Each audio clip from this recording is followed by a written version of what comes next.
Good morning, everybody. 6:45 a.m., October 25th, 2017.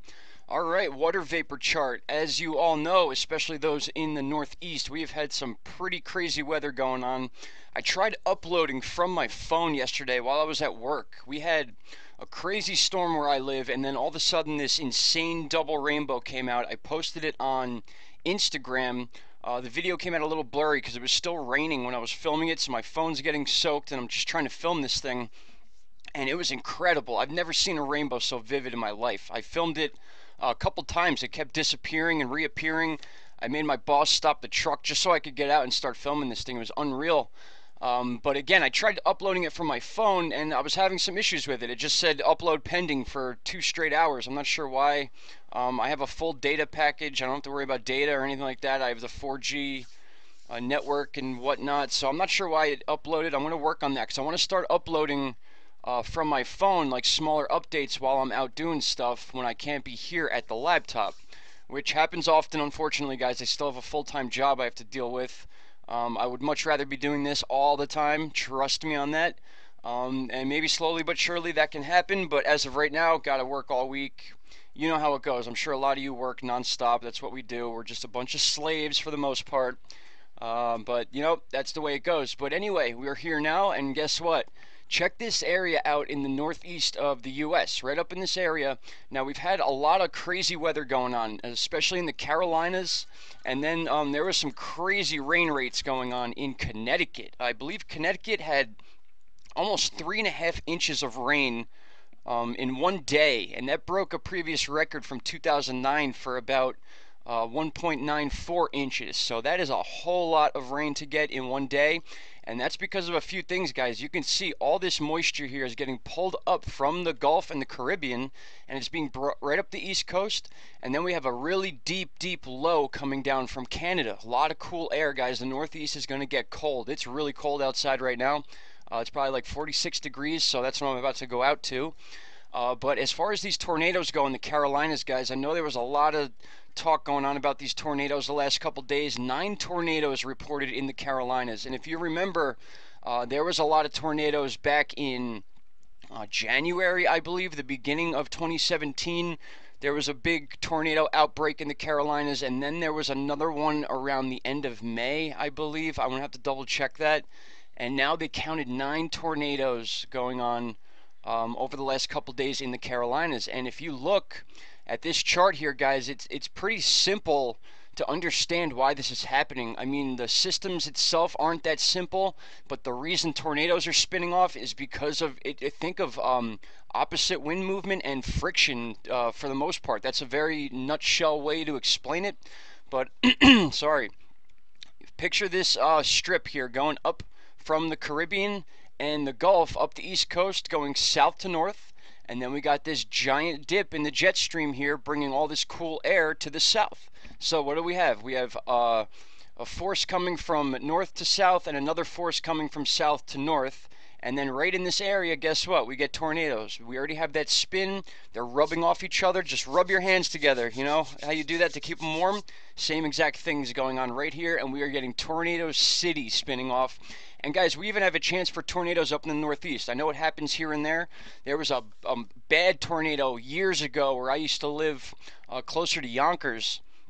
And this tornado ripped over a highway in Yonkers and in towards New York City. And there's still damage to this day. You can drive down this highway and still see these broken trees. And you could just see the path this thing took. It was incredible. It was a big deal then, and it would be a very big deal now if we had tornadoes in any type of city area.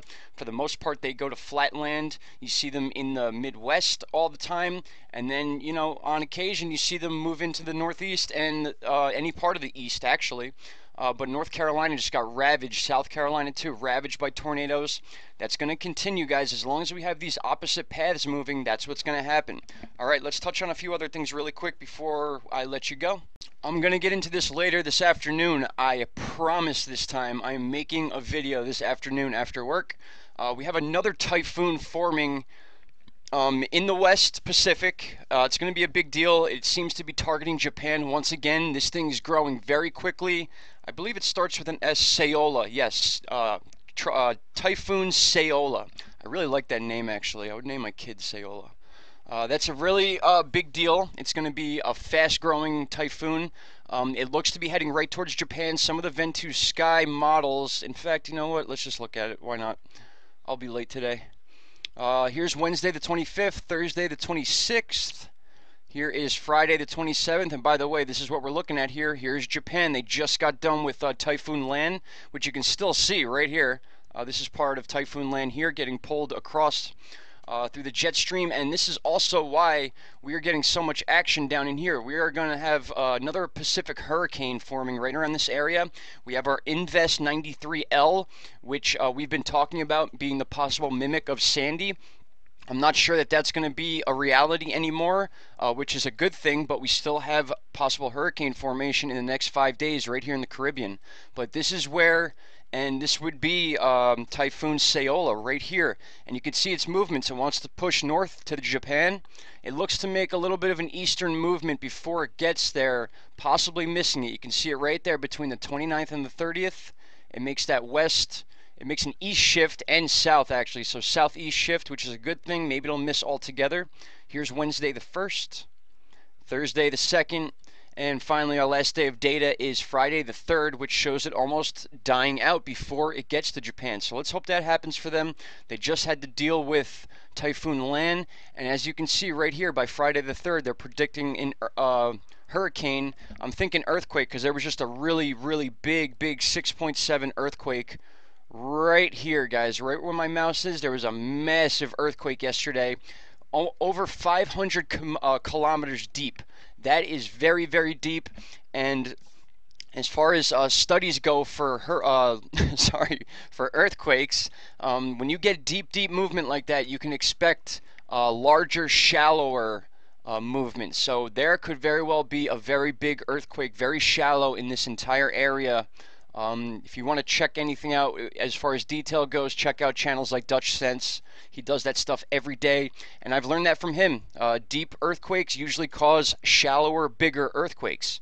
And he's right a lot, guys. Like, he's very correct on a lot of this data. I mean, everyone's wrong sometimes. It just happens. But the fact that he can forecast earthquakes, unbelievable stuff. Anyway, back to the weather.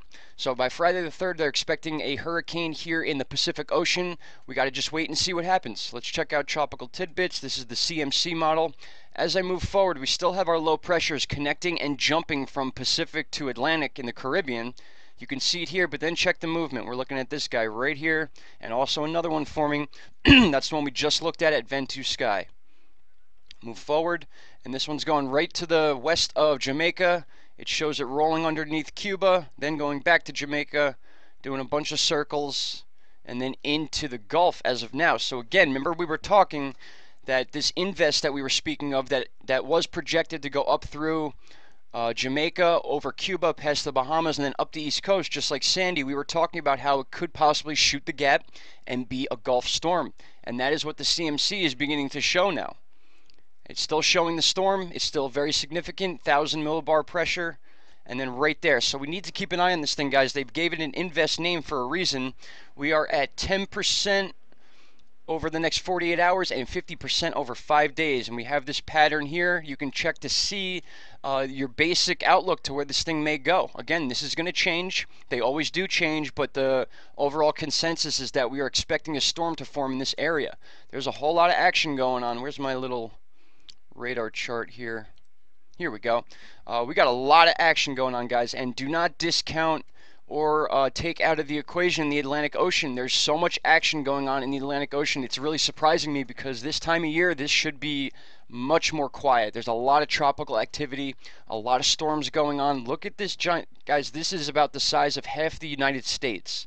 Looking at this chart right here, this is a system of storms that is about half the size of the U.S. It's unbelievable seeing some of this stuff this time of year. And then right here we have our invest blowing up. You could see it clear as day, blowing up over land, mind you. So this thing has the power it needs to become a tropical cyclone. If it shifts anywhere to the west, it's going to be a Pacific storm.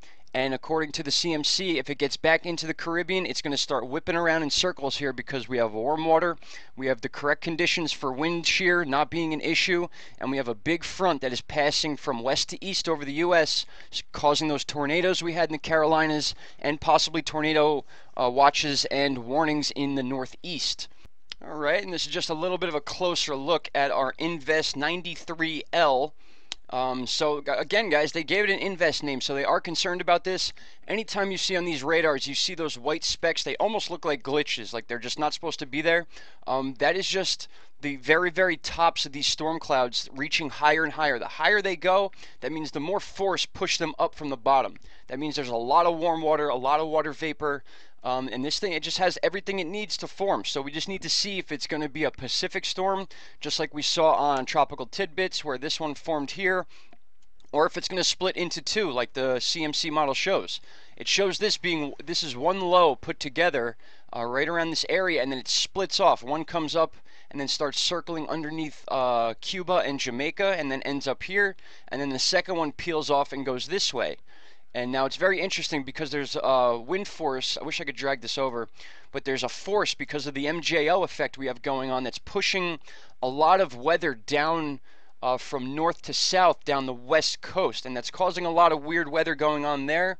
And it's also doing a reverse effect on some of these storms that are forming. So you'll see these storms.